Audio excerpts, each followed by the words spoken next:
otherwise. But it also allows us to extend Bible classes to those that we may not come into face-to-face contact with, beyond the borders of our city, state, even of continents. What great opportunities we have there. And I've even heard of it used to extend Bible studies into prison systems where people are physically not able to go. We also know that the live broadcast of worship services can be a great benefit to those who are shut in. Maybe they can't physically make it to services. And I'm going to stop just a second, and I'm going to say that the faithful Christian, if you are physically able to be in worship services, that's where you need to be. And I will say that there are certain acts of worship that you cannot participate in from a distance, and the communion being one. So it's great to extend that to those that are shut in, but we need to be together. We need to be together. In fact, COVID, what did we see in COVID years? We see everybody forced online. Not everybody, but a great lot. And we have seen congregations fold. We have seen congregations fold, not even in existence anymore, because the members, those that were on the periphery, did not come back. What a tragic blow to the church. And it's no surprise, because as was discussed yesterday around this round table that was had, they discussed the need that we have of affirmation and support and face-to-face time with these brethren, the ones that need our support, that need our encouragement. So, with that, I will move on. I also note as kind of a last point for the congregation is that I know of many small congregations, and some that are up north, for example, where they're using online materials to help supplement their teaching for Bible classes and for the preaching in their worship service they would not have any other way. And I know of a couple where they've used that to get them to the point that they matured the men of that congregation to the point that then they could move off and take on the work themselves. So, technology in the church. But we also have technology in the home. I think about those families that are geographically dispersed, as were we for a period of time. Our son was overseas, and how we look so forward to those times when we could get together, right, electronically speaking, and how much then we can keep up with our families even though we are geographically separated. We know that there are many great sites that provide teaching materials that can be used for home Bible study, and I think about WVBS as one, and there's so many. So there's great opportunities there for the church, but then there's also secular learning opportunities, right? How many of us have fixed our car with a YouTube video in one hand and baling wire and duct tape in the other? Guilty. And I'll tell you, I wouldn't take for that. And then in our field, we're developing healthcare opportunities for people who are living out in rural West Texas and others who, for their specialty health care, would have to travel great distances. And in the past, I've seen they've actually had to physically relocate. So there's great opportunities and great benefit, potential benefit, for technology if it's deployed correctly in the family. Well, so now we move on. Technology as a tool to be used against us. We talk about technology as a tool, again, to be used against us. So I knew what my preconceived notion was of technology and the challenges that we would have and the threat that it presents. So I went out just to broaden my perspective, and I reached out to a lot of different people, both in the church and at my workplace. And I asked them, what do you see as a threat? And without fail, the answer came back very singularly what that threat was: to the children. The threat is to the children. If by the end of this lesson today, I've accomplished one thing, I hope it will be to expand your thoughts and the scope on this to recognize it's not just the children. It's our old, it's our middle-aged, and it's our young.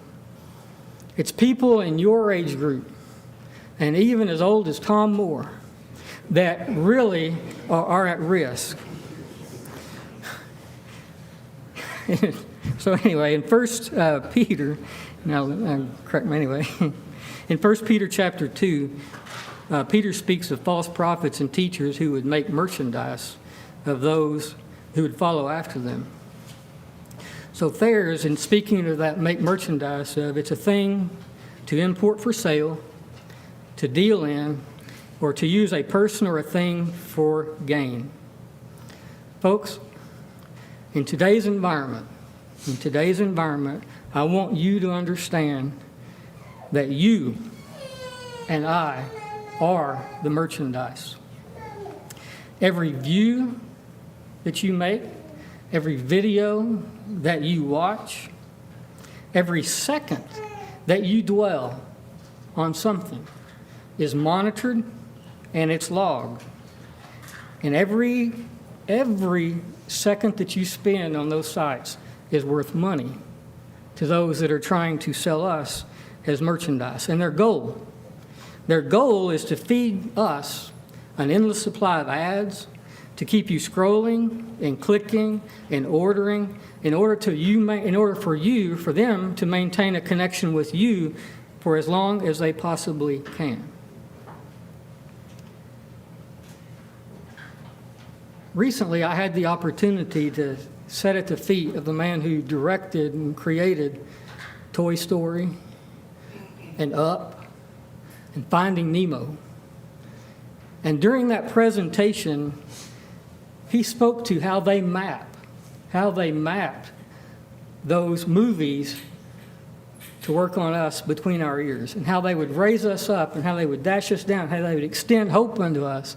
So, and that's one thing that makes those movies so popular, because they're building those on neurological responses. And he actually mapped out the different neurochemicals that they're working on to keep us always there, always engaged, and spending millions and millions of money to sit and watch a cartoon. That's not true only of movies. So I would encourage you, whenever you are watching some of the stuff that you see online, to pay close attention to the psychological devices that are employed against us to keep us engaged. I would also acknowledge the fact that it's not by chance. These people are hiring experts in these fields. So we need to be aware that these experts know the physiology and the biochemistry of the brain and actively use that against us to keep us hooked. Lee Health had this to state: using social media can lead to physical and psychological addiction because it triggers the brain's reward system to release dopamine. Dopamine, the feel-good chemical. Dopamine, a neurotransmitter, a chemical messenger between our neurons involved in neurological and physiological function. So it's not happenstance when we look at this and we keep clicking and scrolling and looking. They're actively trying to keep us there and hooked. And now there's a new tool, artificial intelligence. Is there anybody in here that hasn't been inundated with that term of late? It's everywhere, is it not? Artificial intelligence. And while it is true that AI is not new, there's a lot about it that's changed. The first thing that's changed is the amount of compute power, the amount of computing power that they can use in artificial intelligence. In days past, you had to spend millions of dollars to put together a computer system that would work with the data sets required for AI. That is no longer the case. You can lease that the same way you lease anything on a daily, weekly, monthly basis from services such as Amazon Web Services or AWS. The second thing required for artificial intelligence to be effective is data. Large sets of data. Quality data. And that's one thing that's changed more recently too. How many of you have Googled yourself to see what your online profiles look like?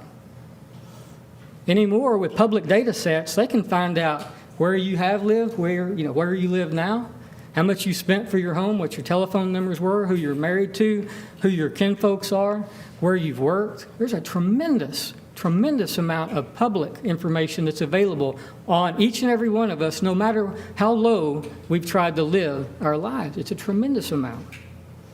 Below that is another layer of data that's not publicly exposed, but is available to these artificial intelligence engines, and then a layer below that, which they call, and you've probably heard of, the dark web.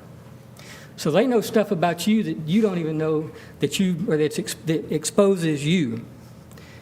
In addition to that, we frequently, often, and unwittingly provide even more information. How often or how many times have you responded to those silly little quizzes on Facebook or something, right? What's your favorite color? What was your last meal? Who was your favorite teacher? What's your favorite color? Oh, yeah, it just seems so, innocent. But guess what? They take that information. And again, this is artificial intelligence, large sets of information, and they start connecting the dots. And as they connect these dots, what they're doing is they're creating a digital portrait of you.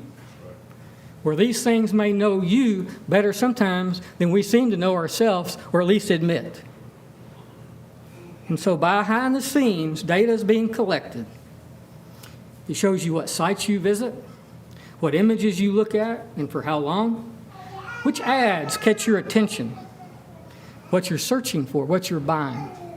And oh, by the way, they're not relegated to only one site, right? Have you ever searched for something that you were wanting to purchase over here, and it pops up on every social media site and every ad, including maybe your hometown paper? These things are all tied together. So all of this power, all this computing power, all of this data that's being collected and curated and stored forever. Forever. That's another thing that's changed. Storage used to be really, really expensive. It is really cheap today. And so it's easy for them to keep this information on you forever. So, you've seen younger people whose lives have been ruined, right? Because of something they did silly online. And they came and applied for a job. And someone in your background search finds that you posted something online that was not appropriate. And guess what? They were eliminated from consideration from either a job or even from an education from a university. And I've seen that in the past as well. The internet has a long, long memory. But just remember that your time, that makes you the merchandise. So Peter warns us to be sober, to be vigilant. Because why? Because our adversary, the devil, as a roaring lion, seeketh whom he may devour.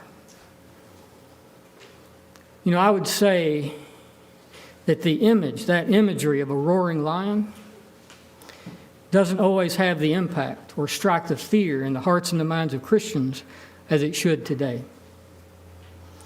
Our perception of lions, I believe, is frequently based on visits to the zoo or the sweet renditions that we see as presented in animated movies and cartoons.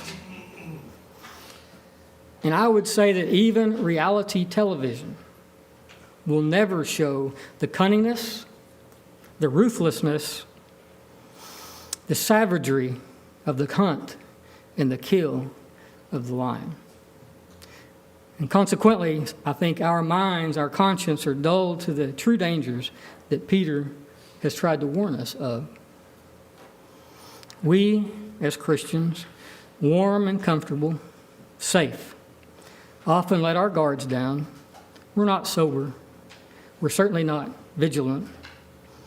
To the point that Satan doesn't even have to seek us, but that we willingly and frequently let him in. Rollo, Jason, last night presented a beautiful word picture of a Christian family. And I'm not going to try to reinvent that. It was absolutely beautiful.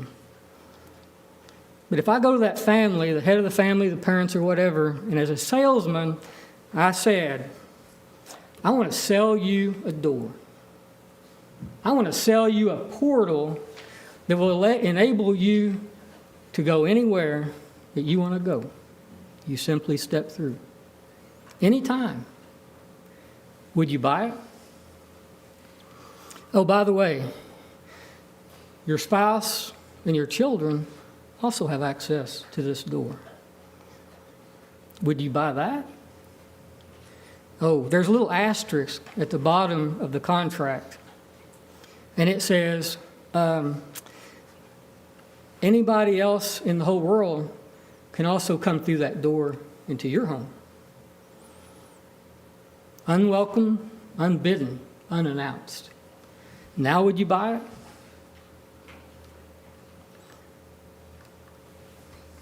And yet we do. Through the devices that we talked about and through the applications that live on those devices. We do. The dangers for so long now ignored or even denied are now becoming, at least thankfully, more recognized. And the fact that it's very well documented, so well known, acknowledged, and documented. And that's where the things are starting to change. In fact, at Texas Tech Health Sciences, we just recently received over $60 million to deal with mental health issues, largely because of what has happened to our world because of digital media and these kinds of things. We saw this start to rise in 2012. Guess what else was happening around 2012? Just prior to that's when you saw a lot of your social media sites begin to proliferate. And people became more and more and more engaged. So some of the issues, that we deal with, well, I got ahead of myself here. When we talk about the door, we talk about this thing, I want you to know what you're exposing yourself and your family to. That's the most current data that I could find. Look at the numbers. Are they not staggering? How many people in any average month are online on these social media sites? Any of these could potentially have access to you and your family and others. Unbidden, uninvited, and unwelcome. So, as we deal with some of these things, and we talk about this from a mental health perspective, there are real effects. For example, isolation and loneliness.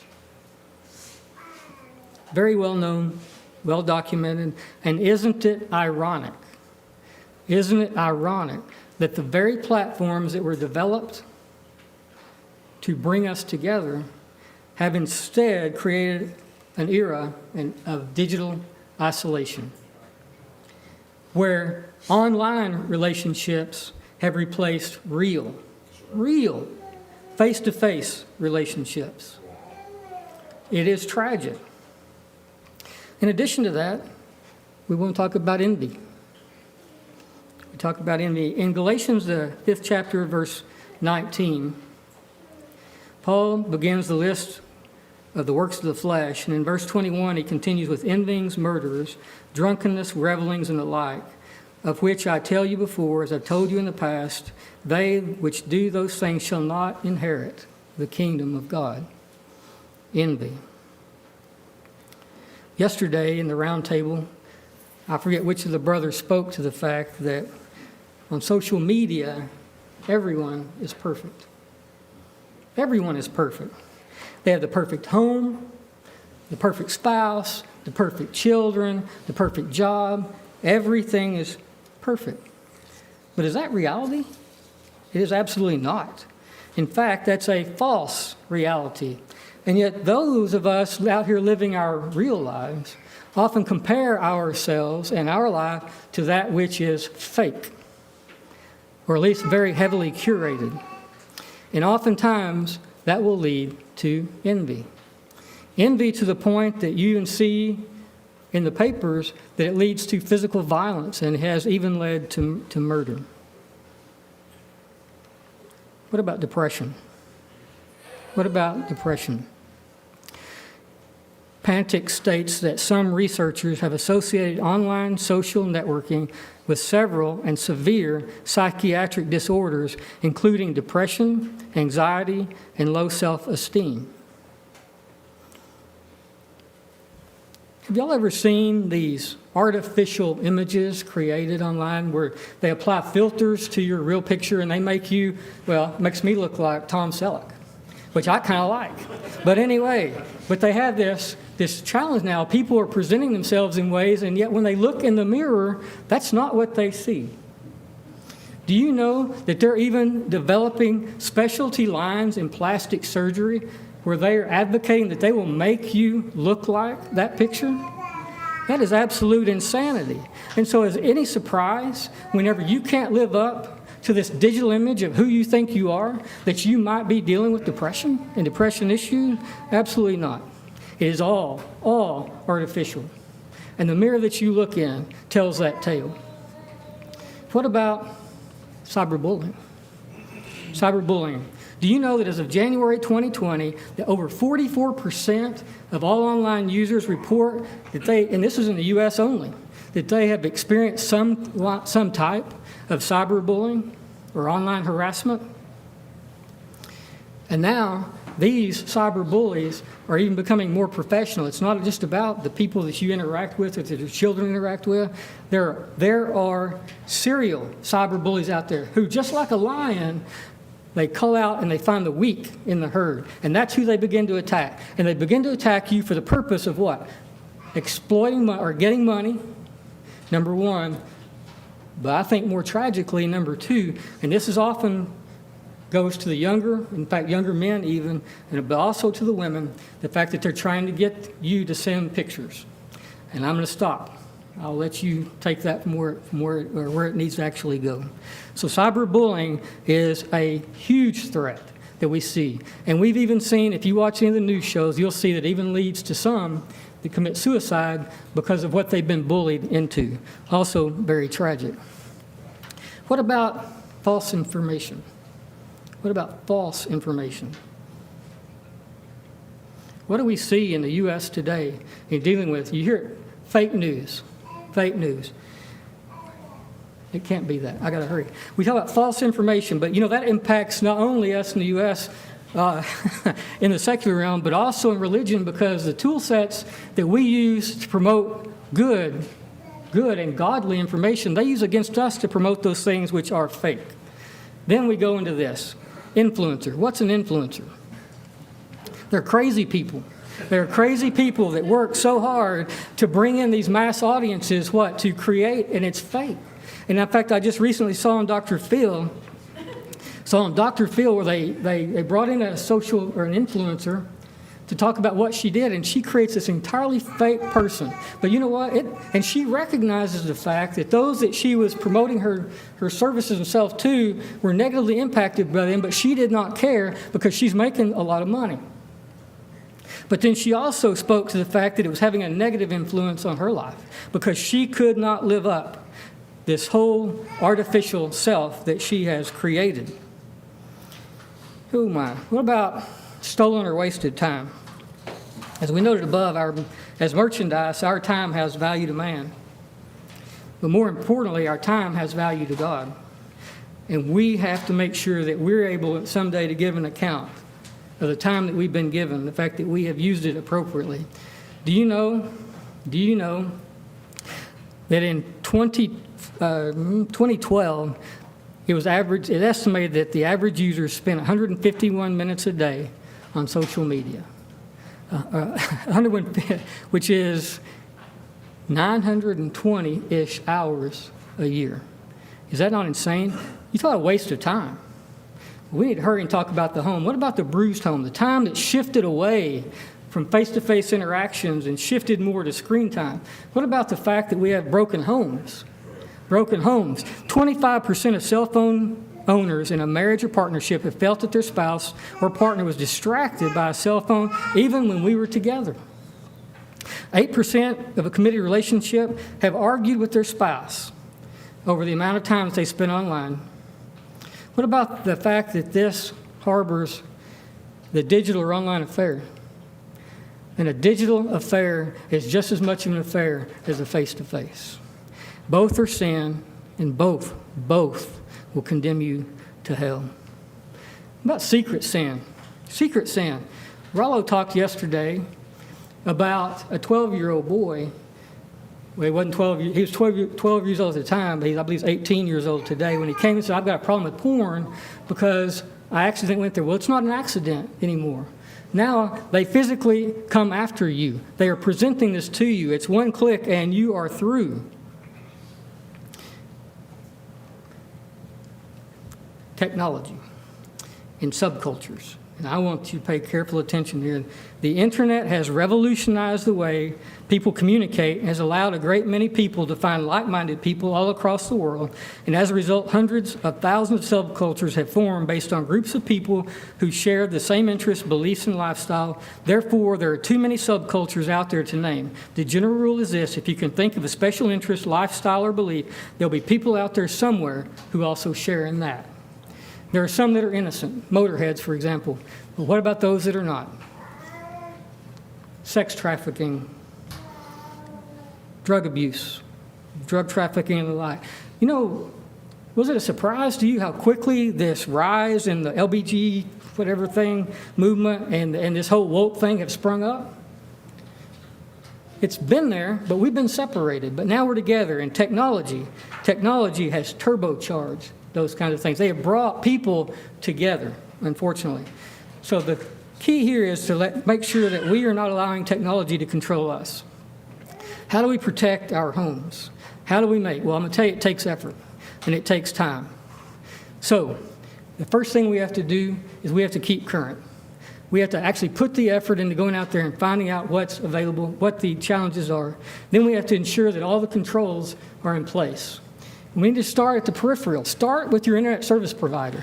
Make sure that you've enabled all the controls that there are. They may be called parental controls, but they apply to all of us. And then you go on down to the endpoint or the device. Every device is different. Make sure that you've got the controls. And then you go up the application side. Make sure that the applications are all of them. And you have to do this over and over and over again. As a brother said earlier today, it resets. It seems like every time that you turn around. And this was very scary to me. Something as innocent as some gaming site, and I'll just let you read that quickly, where this person, because of a function within that game, displayed or exposed that 11-year-old child's physical address, allowed this pervert to come in here and reach out and try to get that person to come out and interact with them. We have to be engaged. We have to be engaged. And I'm going to flip down through here because my time is up. And the final point that I want to make on this is that we as a church need to be engaged. I heard of a study recently where they reached out to people basically your age, college-age folks, and they classified two different types of people, those that had stayed with the church and stayed faithful and those who had not. They asked them this questionnaire. Of the ones that had remained faithful, they said that 50% of them had teaching on the appropriate use of technology in their home congregation. So thank you for doing this today. Of those that were not faithful, they said 8% or less had reported that they had dealt with that in their home churches. 50% or less. So I would finally state that if you are unable to control the technology, and it has control of you, look right here, and you do that. So I would ask that you all work with your congregation, support yourself, reinforce in yourself and with others our trust and faith in God and His Word above all, over the faith and dependence that we have on the technology that we have today, that we would recognize technology as a tool to be controlled and used for the good, and let's use it for all the good we can, and let's do away with all the bad that is. Let's do whatever it takes to protect ourselves and our families and our brethren from the evil influences of technology. And let us never let technology, our love for it or its influence, cause us to fall, to lose sight of our ultimate goal, which is an eternity with our God and Father in heaven someday. And I thank you so much for your time.